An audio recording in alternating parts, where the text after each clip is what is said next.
출애굽기 13장 17절부터 22절까지의 말씀입니다. 바로가 백성을 보낸 후에 블레셋 사람의 땅의 길은 가까울지라도 하나님이 그들을 그 길로 인도하지 아니하셨으니 이는 하나님이 말씀하시기를 이 백성이 전쟁을 하게 되면 마음을 돌이켜 애굽으로 돌아갈까 하셨습니다.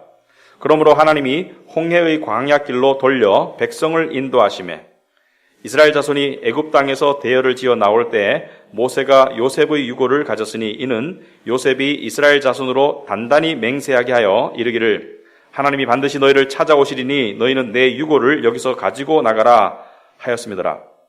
그들이 숫곳을 떠나서 광야 끝 에담의 장막을 치니 여호와께서 그들 앞에서 가시며 낮에는 구름 기둥으로 그들의 길을 인도하시고 밤에는 불 기둥을 그들에게 비추사 낮에나 밤이나 진행하게 하시니 낮에는 구름 기둥 밤에는 불 기둥이 백성 앞에서 떠나지 아니하니라. 아멘. 우리 앉으시기 바랍니다. 기도하겠습니다. 하나님 아버지, 오늘도 변함없으신 하나님의 말씀을 저희들에게 들려주심을 감사합니다. 과거 이스라엘 백성들에게 주어진 이 상황이 그들에게는 어떤 상황이었으며 또 어떤 의미였는지 그것을 우리가 바라볼 수 있도록 하옵시고 또 오늘 살아가는 우리 신약의 성도들에게는 이 말씀이 무슨 의미 있는지 또 우리가 이것을 삶에서 어떻게 적용할 수 있는지 그래서 단지 들음부에서 끝나는 것이 아니라 우리의 삶의 변화로 이어지는 그러한 말씀이 될 수 있도록 주님 역사하여 주시옵소서. 성령께서 제 입술을 주장하여 주시옵시고 우리 성도들의 마음을 주장하여 주시옵소서. 예수님 이름으로 기도합나이다. 아멘. 오늘 저와 여러분이 나눌 말씀의 제목이 불확실한 것들 대신에 우리 확실한 것을 바라보라 이런 제목으로 말씀을 나눕니다. 여러분 이 인생이 뭐냐를 표현할 수 있는 방법이 여러 가지가 있겠지만 만약에 천사에게 인간의 삶이 어떻다고 생각하느냐, 인간의 삶이 어떻다고 생각하느냐고 물어본다면 아마도 이렇게 대답할 수 있을 것입니다. 이 천사라는 것은 불확실한 세상에 살지 않죠. 모든 것이 분명하고 확실하고 투명한 천국에 살고 있기 때문에 인생을 바라봤을 때 인생은 참 불확실한 일들이 많은 것 같구나 이렇게 생각할 것입니다. 인생은 이 땅에서 삶은 참 불확실한 게 많은 것 같구나. 그런데 인생이라는 것을 이렇게 살펴보니까 이 한 가지로 요약하자면 불확실성 속에서 몸부림치고 있는 것이 인생이구나. 그리고 불확실성 속에서 확실성을 확보하려고 끊임없이 노력하고 추구하는 것이 인간의 삶인 것 같구나 이렇게 묘사할 수 있을 것입니다. 왜냐하면 우리 인생에는 불확실한 요소들이 참 많아요. 그런데 불확실한 요소들은 필연적으로 불안정한 삶을 가져옵니다. 그죠? 불확실한 요소들은 필연적으로 불안정한 삶을 가져오기 때문에 우리는 좀 좋은 확실성을 확보하기를 원해요. 왜? 확실한 것은 우리에게 안정성과 소위 말해서 만족과 행복을 가져오기 때문에 우리는 안정성을 추구하려는 본능적인 경향이 있습니다. 예를 들어서 어떤 사람이 학교를 다녀요. 열심히 공부하는데 이 공부 끝에 내가 기댈 수 있고 만족할 수 있는 직장으로 연결된다는 것이 확실하다면 그 공부 가운데 별로 요동하지 않을 텐데 내가 공부를 열심히 하더라도 이 공부 결과 내가 만족할 수 있고 의존할 수 있는 확실한 직장이 생길 것이 불투명하다면, 불확실하다면 그 사람은 안정성 속에 거할 수 없게 됩니다. 그래서 오늘 본문을 통해서 우리는 불확실한 것이 인생에서 어떤 의미가 있느냐, 그리고 더 나아가서 믿는 사람은 그것을 통해서 어떻게 살아가야 되는가. 왜냐하면요, 하나님께서는 좋은 것뿐만이 아니라 안 좋은 것, 부정적인 것, 모든 것을 합력하여 선을 이루신다고 하셨거든요. 그죠? 모든 것을 합력하여 믿는 자들의 선을 이루신다면 하나님께서는 이 불확실하게 보이는 부정적인 불확실성을 통해서도 우리에게 선을 이루어 가신다는 것을 우리가 발견할 수 있어야 됩니다. 그래야지 우리가 불확실성에 대한 이해를 넘어서서 그것을 활용해서 우리가 하나님이 원하는 삶을 살아갈 수 있겠죠. 그래서 오늘 본문을 통해서 우리가 그걸 발견하기를 원합니다.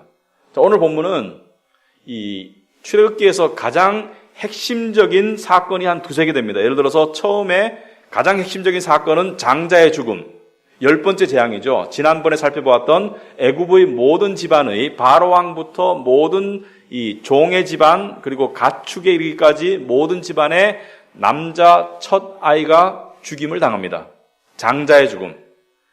이스라엘 사람들이 그 죽음을 피할 수 있었던 것은 유월절, 담을 뛰어넘다 하나님의 재앙이 뛰어넘을 수 있었던 것은 어린 양의 피를 문지방에 발랐기 때문에 예수 그리스도를 상징하는 우리가 지난번에 시간에 보았고요.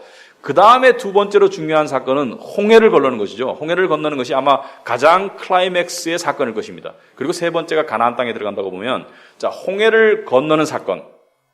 이 사건과 장자의 죽음 사이의 이야기가 오늘의 이야기입니다. 자, 이래서 오늘의 이야기는 하나님께서 바로 왕을 10가지 재앙으로 치셔서 바로 왕이 마침내 이스라엘 백성을 떠나라.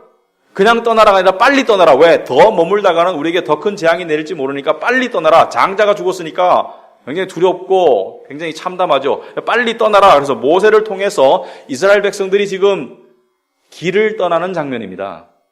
근데 생각해 보시기 바랍니다. 우리가 이스라엘 백성의 입장에서 생각을 해봐야 된다. 왜냐하면 이들은 노예의 삶을 벗어난 적이 없습니다. 태어나서부터 노예로 태어났어요. 왜? 400년 동안 노예 생활을 했기 때문에 부모님, 할아버지, 오랜 조상부터 노예로 살았기 때문에 지금 살아있는 이스라엘 사람들은 노예로 태어나서 노예의 삶을 살았어요. 한 번도 자유인의 삶을 살아본 적이 없고 한 번도 거주지를 이탈해 본 적이 없습니다. 그렇다면 이들이 길을 떠날 때 굉장히 흥분됐을 거예요. 왜? 처음으로 자유라는 것을 지금 체험해 보려고 하는 거죠. 처음으로. 그리고 처음으로 평생 살던 지역을 떠나보는 거예요. 그러니까 굉장히 흥분되고 또 한편으로는 두렵고 약간 떨리기도 할 겁니다. 그리고 또 더 나아가서요. 처음으로 하나님과 동행하는 삶을 시작했어요. 물론 이들은 조상이 우리는 하나님의 백성이다 이런 얘기를 전해 들었습니다. 아브라함의 하나님, 이삭의 하나님, 야곱의 하나님이 우리 하나님이다. 근데 하나님과 실제적인 동행을 해본 적이 없습니다. 그래서 처음인 것이 많아요. 하나님과도 처음으로 동행해보고 집도 처음으로 떠나보고 지금 처음으로 종살이를 벗어나고 모든 것이 처음인데 굉장히 흥분되고 굉장히 설레고 또 동시에 굉장히 불안하고 두려울 수도 있습니다. 그런데 처음부터 납득할 수 없는 불확실성이 이들을 엄습합니다. 뭐냐면 오늘 17절에 보니까 이렇게 나와 있습니다. 바로가 백성을 보낸 후에 블레셋 사람의 땅의 길은 가까울지라도 하나님이 그들을 그 길로 인도하지 아니하셨다. 이게 무슨 말이냐면요. 여러분 이들은 어디로 가고 있습니까? 이스라엘 백성은 지금 어디로 간다고 목적지가 어디입니까? 약속의 땅, 가나안. 젖과 꿀이 흐르는 풍요의 땅, 안식의 땅. 그러니까 지금 종살이 하던 집을 떠나서 이들은 빨리 그 여정을 마치고 그리고 하나님이 약속하신 유토피아 해피랜드로 빨리 가서 거기에 정착하고 싶어요. 가나안 땅에 빨리 가고 싶어요. 왜냐하면 거기는 젖과 꿀이 흐르는 비옥한 땅, 그리고 자유인의 땅, 그리고 거기서는 우리가 안식할 수 있고 풍요로울 수 있는 땅, 하여튼 모든 이렇게 우리가 말하자면 이 땅의 유토피아에 해당되는 그 땅이기 때문에 빨리 가고 싶어요. 근데 가나안 땅을 가려면 이집트에서 가나안 땅을 가려면 북쪽으로 가야 됩니다. 북쪽으로 가면 약 2주 안에 도착할 수 있습니다. 걸어서. 그러니까 2주 안에 도착할 수 있는 북쪽 길로 가야 돼요. 근데 북쪽 길로 가지 않고 지금 어디로 인도하시냐면 18절에 보니까 그러므로 하나님이 홍해의 광야길로 돌려 백성을 인도하신다. 이렇게 됩니다. 돌려서 백성을 인도하신다. 정반대로 가고 있어요. 정반대로. 가나안으로 가려면 북쪽으로 가야 되는데 지금 남쪽 광야로 가고 있어요.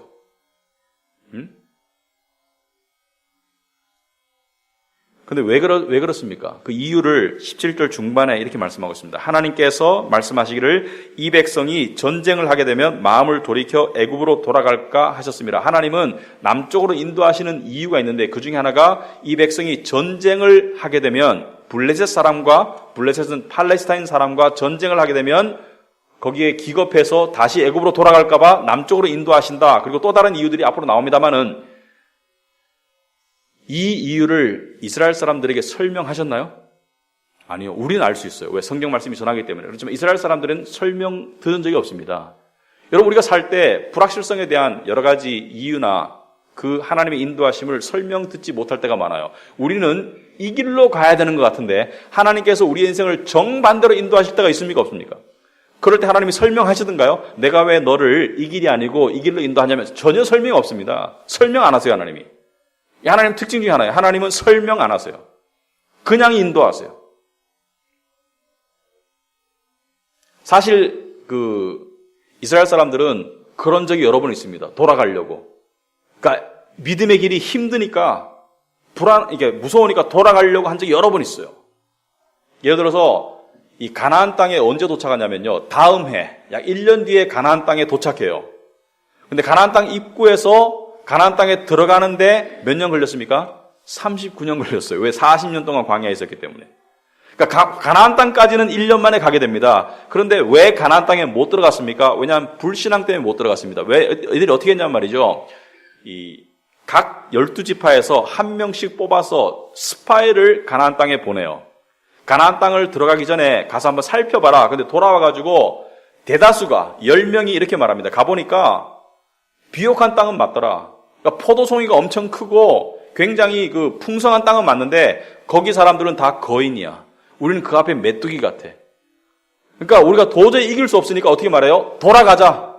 모세를 원망하고 여기까지 왜 데리고 왔니? 죽이려고 데리고 왔니? 그러면서 거기서 새로운 지도자를 뽑아서 돌아가자고 했던 것이 이스라엘 백성입니다. 그래서 하나님께서 이들에게 진노하셔서 이들이 39년을 더 뺑뺑이 돌도록 만드셔요. 자, 그런데 이스라엘 백성은 지금 그 지름길이 아니라 반대의 길을 가고 있습니다. 여러분이 이스라엘 백성이라면 어떤 의문을 품겠습니까? 지금 가나안 땅이 어딘지는 몰라요. 그러나 방향은 알아요. 그리고 한 번도 살아보지 않았지만 좋은 곳, 유토피아라는 것을 알아요. 빨리 가고 싶은데 그럼 북쪽으로 가야 되는데 지금 남쪽으로 가고 있어요. 그러면 이런 생각이 들 것입니다. 하나님은 왜 지름길을 놔두시고 나를 남쪽으로 인도하시지? 우리를? 우리 그럴 때 있죠. 하나님 이 길이 옳은 것 같은데 사는데 이 길이 옳은 것 같은데 전혀 다른 길을 가게 하세요. 하나님 왜 그러실까? 그런 생각이 당연히 듭니다. 두 번째로 이렇게 가도 가나안 땅에 갈 수 있나? 가려면 이 길로 가야 되는데 지금 반대로 가니까 거꾸로 가니까 갈 수가 없잖아요. 거꾸로 가도 갈 수 있나? 당연히 그런 의심이 들겠죠. 그리고 또 이런 생각이 들 수 있습니다. 지금 이 거꾸로 가면 홍해 바다가 막혀 있어요. 막다른 골목이야. 양쪽엔 산이 막혀 있고 가운데는 광야이고 홍해 바다 끝에 가게 되면 그러면 뒤에서 바로 왕의 군대가 쳐들어오면 우리는 꼼짝없이 도가내던 쥐가 되는 거 아닙니까? 실제로 그 일이 발생하나요? 발생합니다. 그들이 두려워하는 일이 발생해요. 애굽 사람들이 쫓아와가지고 도가내던 쥐가 됩니다. 그리고 이들은 지금 자기들을 인도하고 있는 구름 기둥, 불 기둥을 보면서 이런 생각할 수 있어요. 이게 정말 하나님의 임재와 인도하심이 있는 구름 기둥, 불 기둥 맞아? 이거 혹시 우리를 잘못 인도하고 있는 거 아니야? 우리가 지금 구름 기둥, 불 기둥을 따라가지만 이게 하나님의 인도하심이 맞는 건가? 하나님은 당신이 지금 하고 있는 일을 아시나? 우리 인간의 지혜로 생각해 봤을 때 도저히 납득할 수 없는 그런 불확실한 상황 속에 놓이게 됩니다. 이 불확실한 상황은요, 그냥 불확실한 게 아니라 목숨이 왔다 갔다 하는 거예요. 왜냐하면 이게 길을 잘못 택하면 죽어요. 그런데 이 속에서 너무 불확실하죠? 그런데요, 하나님은 이들에게 힌트를 주세요. 이 불확실한 상황 속에서도 믿음을 가질 수 있는 힌트를 주세요. 네가 지금 상황이 되게 불확실하고 납득이 안 되지만 이 속에서 힌트를 주시는데 그게 뭐냐면 18절입니다. 18절에 그러므로 쭉 해가지고 중간에 이스라엘 자손이 애굽 땅에서 대회를 지어 나올 때 이상한 사건이 하나 일어납니다. 19절에 모세가 유고를 가졌으니 이는 모세가 요셉의 유고를 가졌으니 이는 요셉이 이스라엘 자손으로 단단히 맹세하게 하여 이르기를 하나님이 반드시 너희를 찾아오시리니 너희는 내 유고를 여기서 가지고 나가라 하였음이로다. 무슨 말이냐면 지금 떠나는데 요셉의 유고를 파헤쳐서 지금 떠나는 거예요. 자, 요셉은 언제 사람입니까? 지금 이 시대 이스라엘 사람들에게 400년 전에 죽은 사람이에요. 요셉은 애굽의 국무총리를 했던 사람이고 요셉을 통해서 요셉의 아버지 야곱과 나머지 11명의 형제와 이스라엘 70명의 모든 집안이 애굽으로 이주를 했었어요. 그리고 애굽 땅에서 400년이 지나면서 약 200~300만 명의 민족으로 자라게 됐습니다. 그 요셉을 통해서 애굽 땅에 오게 되었는데 이 요셉의 유고를 지금 파헤치고 있는 것입니다. 그래서 유고를 데리고 가는 것이죠. 자, 이 사건이 이들에게 무슨 의미가 있는 사건인가? 여러분, 창세기를 공부하신 분들은 잘 아실 것입니다. 창세기 마지막 장이 어떻게 끝납니까? 창세기 마지막 장이 요셉의 유언으로 끝납니다. 요셉이 어떤 유언을 남기나요? 요셉이 이런 유언을 남깁니다. 여러분 주보에 보시면 설교 관련 말씀에 창세기 50장 24절에 요셉이 그의 형제들에게 이르되 나는 죽을 것이나 하나님이 당신들을 돌보시고 당신들을 이 땅에서 인도하여 내사 아브라함과 이삭과 야곱에게 맹세하신 땅에 이르게 하시리라. 자, 이 땅은 가나안 땅이에요. 하나님께서 가나안 땅에 이르게 하실 것이다. 당신들을 돌보시고 이 땅에서 인도하여 내실 것이다. 출애굽시켜서 가나안 땅으로 데려가실 것이다. 25절에 그때 요셉이 또 이스라엘 자손에게 맹세하여 이르기를 하나님이 반드시 당신들을 돌보시리니 당신들은 여기서 내 해골을 메고 올라가겠다 하라 하였더라. 자, 맹세를 시키는데 당신들이 떠날 때, 여기서 당신들이라는 것은 400년 뒤의 자손들을 말합니다. 너희들이 떠날 때 내 해골을 메고 나아가라. 이렇게 유언을 해요.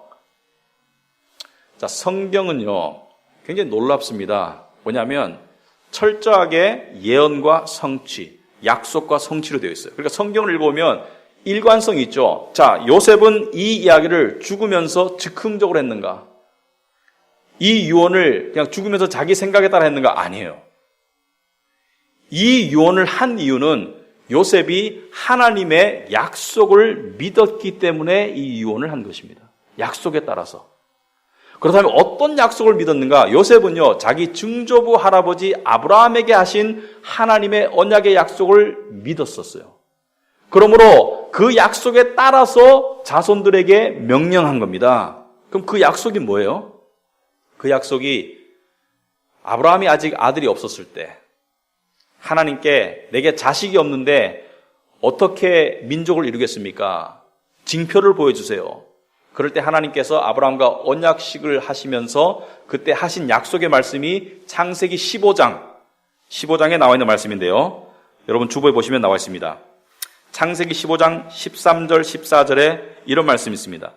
여호와께서 아브라함에게 이르시되 너는 반드시 알라. 네 자손이 이방에서 객이되어 그들을 섬기겠고 그들은 400년 동안 네 자손을 괴롭히리니 그들이 섬기는 나라를 내가 징벌할지며 그 후에 네 자손이 큰 재물을 이끌고 나오리라. 여기서 보면 아브라함에게 이르시되 너는 반드시 알아라. 반드시 이렇게 이루어진다. 네 자손이 이방에서, 여기서 이방은 애굽을 말하죠. 애굽에서 객이 되어 처음에는 손님으로 갔습니다. 요셉을 통해서 손님으로 가서 고센 땅에 거하다가 그 다음에 그들을 섬길 것이다. 얼마 동안? 400년 동안.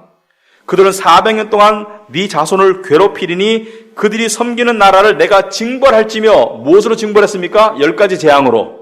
그리고 마지막 홍해에서 싹 쓸어버렸어요. 하나님께 다 죽여버렸습니다. 바로왕의 군대들을. 그 후에 네 자손이 큰 재물을 이끌고 나올 것이다. 자, 이스라엘 사람들이 애굽을 떠날 때 은과 금과 의복을 받아 나왔어요. 밀린 임금을 받아 나왔습니다. 자, 이 예언, 아브라함에게 주신 이 언약의 예언을 요셉이 믿었기 때문에 요셉은 그 예언을 하면서, 그 유언을 하면서 숨을 거뒀습니다. 대를 넘어서서 수백 년을 거쳐서 이루어지는 하나님의 큰 그림을 믿었기 때문에 요셉은 그렇게 예언했어요. 자, 400년이 지나면 시체가 어디 있습니까? 뼈다귀가 어디 있어요? 그러나 요셉은 애굽의 국무총리여서 높은 위치에 있었죠. 애굽은 뭐로 유명합니까? 미이라술. 그러니까 사람을 약품 처리해서 썩지 않도록 하는 미이라 기술이 유명했기 때문에 요셉의 뼈가 남아있었고 지금 모세가 그것을 발굴해서 요셉의 뼈를 가져가는 것을 보면서 백성들은 뭘 기억해야 됩니까?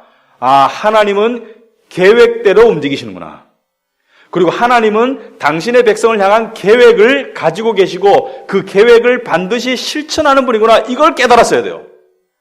이걸 깨달았다면 지금 가나안과 정반대로 가고 있지만 하나님께서 계획을 가지고 계실 것이라는 것을 믿을 수 있었을 것입니다. 여러분, 여러분의 삶에, 솔직히 저의 삶에 그럴 때 없습니까?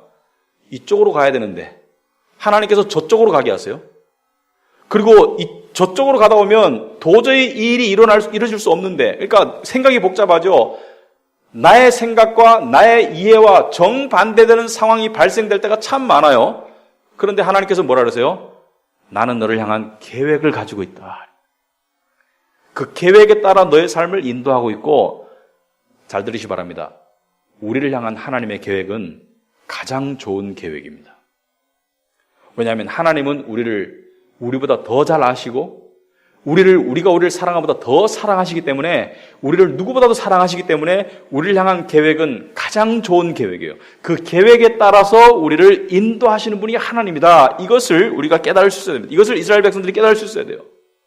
하나님은 무작위적으로 움직이시는 분이 아니라 늘 미리 계획하시고 그 계획에 따라 움직이시고 역사의 시작과 끝, 모든 인생을 향한 계획을 가지고 계신다. 또 두 번째, 지금 이스라엘 백성은 구름 기둥과 불 기둥에 의해서 인도되고 있습니다. 낮에는 구름 기둥으로, 밤에는 불 기둥으로 인도되고 있습니다. 오늘 21절에 보니까 여호와께서 그들 앞에서 가시며 낮에는 구름 기둥으로 그들을 인도하시고 밤에는 불 기둥을 그들에게 비추사 낮이나 밤이나 진행하게 하신다. 그리고 22절에 낮에는 구름 기둥, 밤에는 불 기둥이 백성 앞에서 떠나지 아니하리라. 여기 보시면 낮에는 구름 기둥으로, 밤에는 불 기둥으로. 왜? 밤에는 구름이 안 보이니까 이스라엘 백성을 인도하시고 그 인도하심이 광야 40년 동안 떠나지 않습니다. 그런데 왜 이스라엘 사람들은 때때로는 그 인도하심 따라 안 갔을까요? 때때로 다른 곳으로 가려고 했을까요? 왜냐하면요, 구름 기둥, 불 기둥이 항상 쉬운 삶으로 인도하지 않았어요. 때로는 쓴 물로 인도하시고, 때로는 물이 없는 곳으로 인도하시고, 때로는 전쟁으로 인도하시고, 때로는 역경으로 인도하시고. 그러니까 구름 기둥, 불 기둥이 인도하는 건 알겠는데 그걸 따라가 보니까 힘들 때도 많아요, 사실. 그러니까 구름 기둥, 불 기둥을 의식적으로 바라보지 않을 때가 많았습니다. 의식적으로 구름 기둥, 불 기둥을 불순종할 때도 많았어요. 구름 기둥, 불 기둥은 떠나지 않았음에도 불구하고. 여러분, 하나님의 인도하심은 하나님의 백성을 떠나지 않습니다. 오늘날 우리에게 구름 기둥이 어디 있습니까? 불 기둥이 어디 있어요? 구름 기둥, 불 기둥이 하나님의 함께하심, 하나님의 임재하심과 하나님의 인도하심을 상징한다면 오늘날 구름 기둥과 불 기둥이 없지 않습니까? 그런데 오늘날 구름 기둥과 불 기둥이 있습니다. 하나님은 믿는 자들과 성령으로 함께하세요. 늘 함께하세요. 우리 안에 계세요. 두 번째로 우리를 어떻게 인도하십니까? 무엇이 구름 기둥과 불 기둥의 역할을 합니까, 오늘날? 여러분 주부에 보시면 시편 119편 105절 말씀이 나와 있습니다. 시편 119편 105절 말씀 우리 다 같이 한번 읽어보겠습니다. 시작. 주의 말씀은 내 발의 등이요 내 길의 빛이니이다. 보시면 주의 말씀은 내 발의 등이다. 등은 뭐예요? 암흑 가운데서 인도하는 게 등입니다. 내 길의 빛이다. 내가 가야 하는 길을 보여주는 게 하나님의 말씀이에요. 그러니까 구름 기둥과 불 기둥이 이 책에도 있고 여러분 스마트폰에도 있고 집에도 있고 어디 가나 구름 기둥과 불 기둥이 있고 하나님의 임재하심이 여러분 안에 있다면 우리에게 구름 기둥과 불 기둥이 없어서가 아니죠. 문제는 뭐예요? 우리가 구름 기둥과 불 기둥을 바라보지 않기 때문에. 구름 기둥과 불 기둥이 우리에게 충만하게 주어졌음에도 불구하고 우리가 그것을 바라보지 않으면 우리가 하나님의 인도하심을 받을 수가 없지만 반대로 우리가 하나님의 말씀을 바라보면, 말씀을 우리가 찾으면 우리 삶을 인도하신다는 것이 하나님의 약속입니다. 그렇다면 여러분 인생에서 불확실한 일들이 참 많습니다. 근데 우리는 생각은 해봐야 돼요. 인생의 불확실한 일들을. 그러나 그것을 너무 생각하고 너무 집중하게 되면 여러분 행복해지던가요? 불안해지던가요? 여러분 평강해지던가요? 초조해지던가요? 그렇다면 세상에 불확실성이 없는 사람이 어디 있습니까? 믿지 않는 사람들은 불확실성이 있어요. 믿지 않는 사람들은 불확실성을 어떻게 해결합니까? 스스로의 힘으로 극복해 보려고 그래요. 스스로 노력으로. 우리도 그렇죠. 근데 또 믿지 않는 사람들은 망각하려고 그래요. 부인하려고 그래요. 그리고 쳐다보지 않으려고 그래요. 그래서 믿지 않는 사람들이 가장 많이 하는 게 술 마시고 음주 가무하는 것입니다. 왜? 그 시간만이라도 망각해서 좀 쉬려고. 근데 그건 진정한 해결책이 안 된다는 걸 우리가 알죠. 그럼 우리는 어떻게 해야 됩니까? 어떻게 해야 되는 말이죠? 불확실성보다 확실한 걸 더 바라봐야 돼요. 하나님이 함께 하신다. 그리고 하나님이 우리를 향한 약속을 가지고 계신다. 그래서 말씀을 더욱 바라보고 확실한 하나님을 더욱 바라보게 되면 불확실로 인한 그러한 흔들림을 극복할 수가 있습니다. 그래서 하나님께서 우리에게 하시는 말씀이에요. 나를 바라보아라. 나를 바라보고 나를 더 바라보고 나를 더 의지하고 내 약속을 더 바라보면 너희 삶의 불확실성 때문에 너희가 흔들리는 것이 훨씬 더 적을 것이다. 여러분, 우리는 본능적으로 확실성을 갈망하기 때문에 불확실한 현실을 향한 많은 질문이 있습니다. 지금 이 과정을 마치면, 이 교육을 마치면 나에게 제대로 된 직장을 얻을 수 있을까? 내 인생에는 내가 의지하고 사랑할 수 있는 짝이 나타날까? 내 아이들은 잘 자랄 수 있을까? 우리가 어떤 결정을 할 때 이 결정이 옳은 결정일까? 건강검진 받으러 갈 때 무슨 생각 듭니까? 불확실하죠? 건강검진 받으러 제가 몇 주 전에 가봤는데 이 피 뽑을 때 보니까요, 전부 다 이렇게 얼굴을 찡그리고 이렇게 불안해해요. 아프기도 하지만 실제 많이 아프진 않은데 어떤 사람은 소리도 지르더라고요. 그러니까 간호원이 막 웃어. 왜 소리 지르냐고, 어른이. 왜냐면 말이죠, 건강검진 받으러 온 사람이 막 쾌활하게 웃고 있는 사람이 잘 없어요. 왜냐면요, 뭔가 불확실한 돌발적인 어떤 안 좋은 것이 생길까봐 불안한 것이죠. 그래서 병원에 가면 다들 좀 엄숙해지더라고요. 자, 그리고 또 요즘에 우리 젊은 사람들도 그렇지만 노후 준비가 확실히 되어 있을까? 뭐 여러 가지 불확실한 요소들이 많습니다. 여러분들의 삶 가운데 불확실한 요소 때문에 갈등하고 있다면 여러분 혼자가 아니에요. 다들 그렇습니다. 다들 그래요. 불확실성이 없는 사람은 없습니다. 그러나 그 불확실성을 좋은 쪽으로, 선한 쪽으로 하나님께서는 사용하실 수 있어요. 무슨 말이냐? 여러분, 아브라함은 불확실성이 없었습니까? 구약의 이 믿음의 조상 중에. 아브라함은 불확실하지 않았었습니까? 아브라함은 25년 동안 불확실했어요. 왜? 자식이 생길까 말까 불확실했습니다. 그래서 자식을 억지로 만들었어요. 첩을 들여서. 하가를 들여서 이스마엘을 억지로 만들었어요. 그가 플랜 B를 만든 것은 불확실성을 못 견뎠기 때문입니다. 못 견뎌가지고 불신앙의 행위를 한 거예요. 요셉은요? 요셉은 집에서 귀염받고 잘 크던 11번째 아들이었는데 형들의 미움을 받아서 애굽에 종으로 팔려갔습니다. 그리고 종으로 10여 년을 살아요. 여러분, 요셉의 입장을 한번 해보세요. 여러분이 요셉의 입장이라면 갑자기 외국으로 종으로 팔려갔어요. 그리고 돌아갈 기약이 없어. 그렇다면 그 속에서 요셉은 어떤 불확실한 갈등을 가지고 살았을까요? 과연 내가 다시 가족을 볼 수 있을까? 다시 고향으로 돌아갈 수 있을까?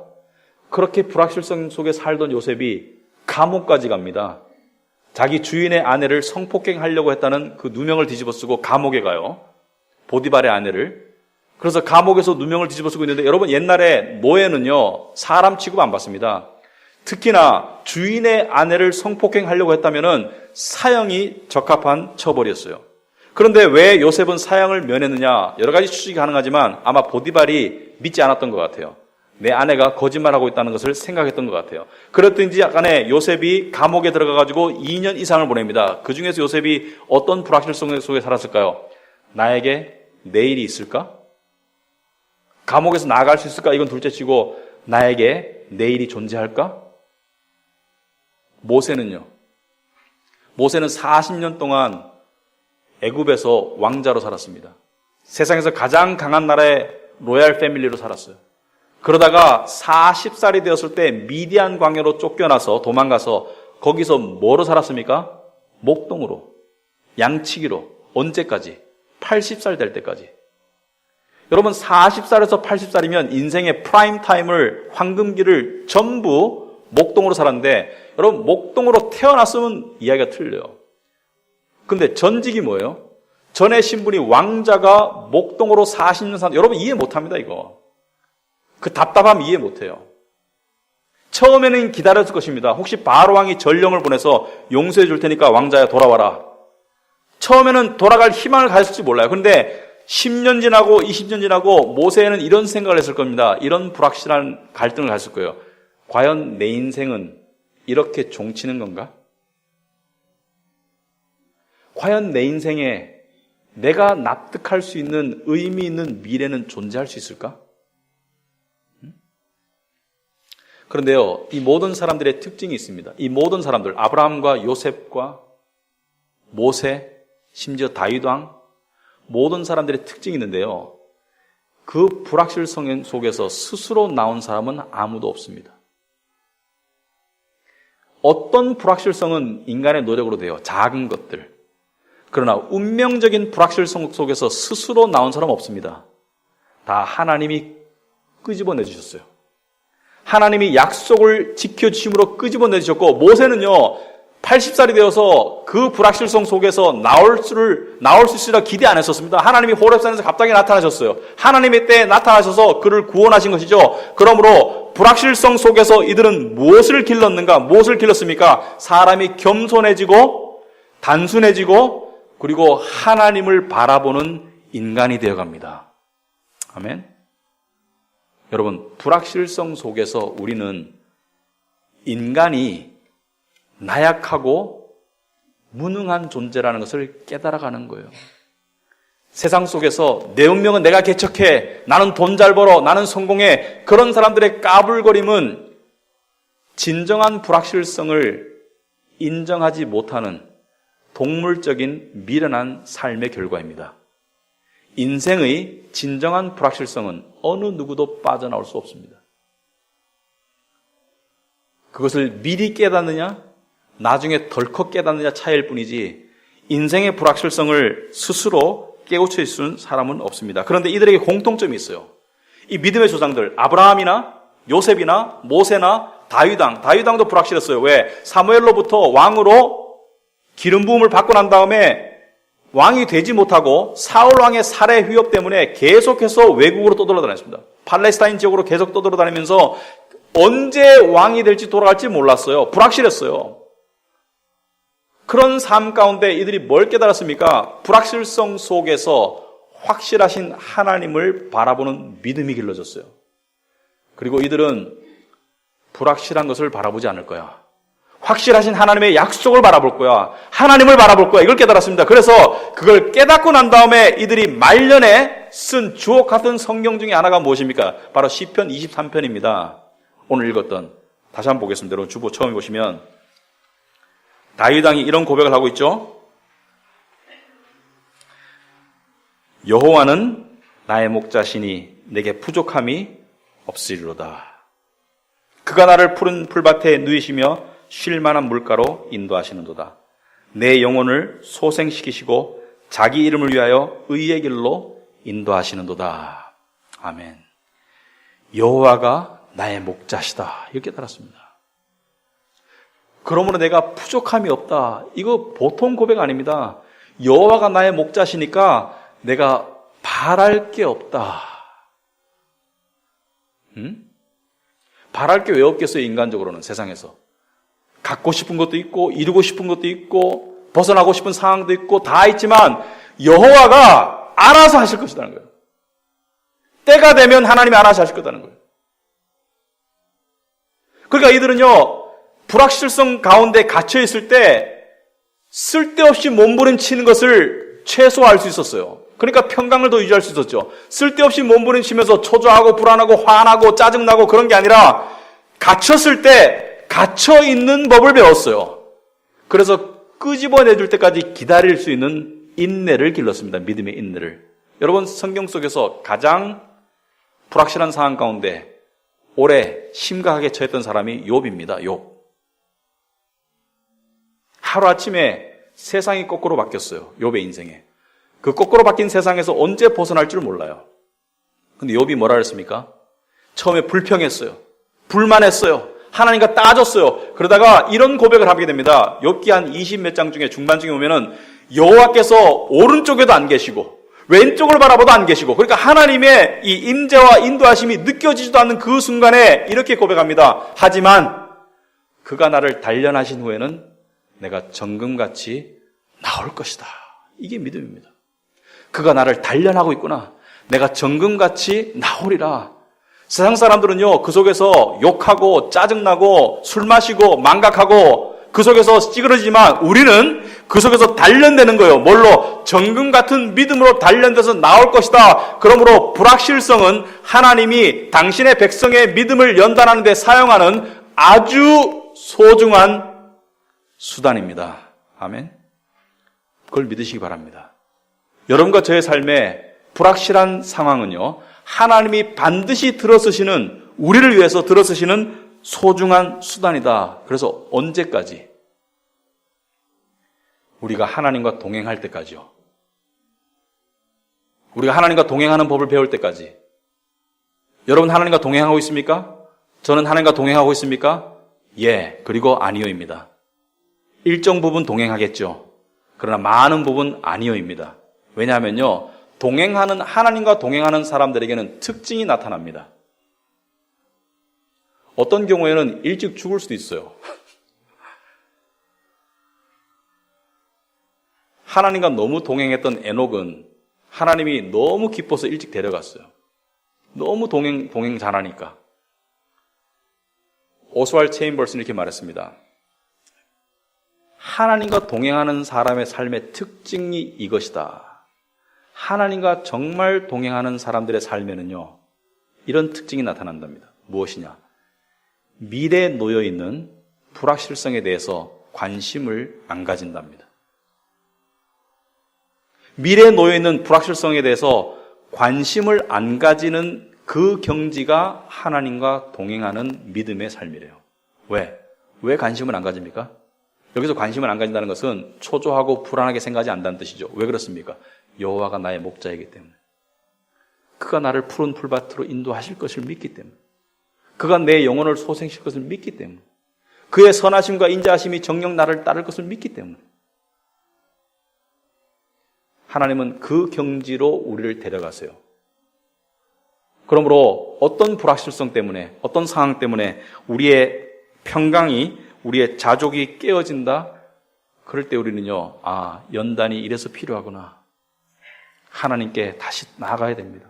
여호와가 나의 목자시니 내게 부족함이 없으리로다. 여러분, 우리가 하나님을 믿지 못하는 이유 중에 하나가 이것입니다. 하나님이 우리를 정말 사랑하실까? 하나님 우리를 향한 최고의 계획을 가지고 계실까? 하나님이 우리를 정말 잘 아실까?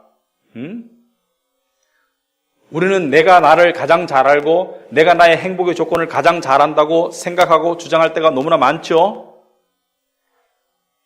그렇지만 하나님께서 뭐라고 그러십니까? 너희들은 왜 내가 너를 사랑하는 것을 의심하느냐? 너희들은 왜 내가 너를 위하는 것을 의심하느냐? 이사야서 49장에 보시면 여러분 주보에 나와 있습니다만은 49장 15절에 이런 말씀이 있습니다. 여인이 어찌 그 젖먹는 자식을 잊겠으며 자기 태어서 난 아들을 긍휼히 여기지 않겠느냐. 여러분, 저도 여인과 살고 있는데요, 애를 낳고 나니까 놀랬어요. 모든 관심이 그쪽으로 다 쏠리더라고요. 한동안 왕따가 되더라고요. 남편으로서 어떤 관심과 그런 어떤 그게 완전히 사라졌어요. 그래서 잠시 동안 제 자식이 미웠었습니다. 그게 여인이잖아요. 젖 먹는 자식을 어찌 잊겠느냐? 어찌 긍휼히 여기지 않겠느냐? 근데요, 그들은 혹시 잊을지라도, 그들은 인간이기 때문에 혹시 잊을지라도 나는 너를 잊지 아니할 것이다. 하나님께서 여러분에게 하신 말씀입니다. 나는 너를 잊지 아니할 것이다. 내가 너를 내 손바닥에 새겼다. 내가 너를 내 손바닥에 새겼다. 무슨 뜻입니까? 내가 너를 날마다 바라보고 있다. 내가 너의 삶을 날마다 함께하고 있고 날마다 바라보고 있고, 네가 이해하든 이해 못하든, 네가 깨닫든 못 깨닫든 간에 나는 너를 인도하고 있다는 거예요. 여러분, 우리는요, 불확실성을 받아들일 줄 알아야 됩니다. 인생이 그런 거예요. 그러나 그 불확실성을 통해서 하나님께서 무엇을 만들어가는지를 또 깨달을 줄 알아야 됩니다. 그래서 불확실성이 나쁜 거냐? 나쁜 거 아닙니다. 믿는 사람에게는 모든 것이 합력하여 선을 이루기 때문에 우리 삶 가운데 경제적인 불확실성, 관계적인 불확실성, 미래에 대한 불확실성, 이거 나쁜 거 아니에요. 믿음에 다 약이 되는 거예요. 그런 시각으로 바라볼 때 우리가 삶을 대하는 태도가 달라집니다. 이거 괜찮은 거예요. 그럴 수 있는 겁니다. 자, 그렇다면 우리는 불확실성 가운데 하나님을 바라보면서 어떻게 살아가야 되는가? 실제적으로 4가지를 말씀드리겠습니다. 첫째, 지금 나에게 주어진 일을 열심히 하세요. 지금 나에게 주어진 일. 그게 뭐 특별한 일일 필요 없습니다. 부모로서의 일, 자녀로서의 일, 학생으로서의 일, 직장인으로서의 일, 자기 어떤 그 적성으로서의 일, 지금 나에게 주어진 일을 충실히 하세요. 운동도 열심히 하시고, 밥도 열심히 드시고. 그러니까 죄가 아닌 것은 열심히 하세요. 나에게 주어진, 현재 하나님께서 나에게 주어진 삶을 열심히 살아가면 됩니다. 미래에 대한 생각 너무 많이 하지 마시고, 생각할 만큼만 하시고, 현재를 열심히 살아가세요. 현재는요, 미래의 연장입니다. 미래는 갑자기 나오는 게 아니에요. 현재 연장 속에 존재하는 게 미래입니다. 열심히 살아가시고, 2번째, 말씀과 기도와 예배를 통해서 하나님의 인도하심을 지속적으로 받으세요. 구름기둥, 불기둥이 은혜의 수단입니다. 말씀, 기도, 예배, 성찬, 이런 모든 것을 통해서 하나님의 인도하심을 지속적으로 받으시기 바랍니다. 3번째, 인생의 불확실성에 대해서 크게 마음 쓰지 않는 연습을 하세요. 인생의 불확실성을 가지고 너무 신경 쓰고 고민하고 괴로워하고 그러지 마세요. 스스로 뼈를 마르게 하고 스스로를 죽입니다. 그래가지고 잘 되는 거 없습니다. 생각할 만큼만 생각하는 것이 지혜입니다. 그러나 그 나머지는 하나님께 맡기세요. 던져버리세요. 너의 염려를 주께 맡기라. 내가 보살피겠다.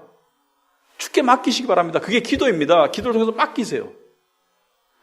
그리고 마지막으로 확실하신 하나님과 그분의 약속에 집중하는 법을 배우세요.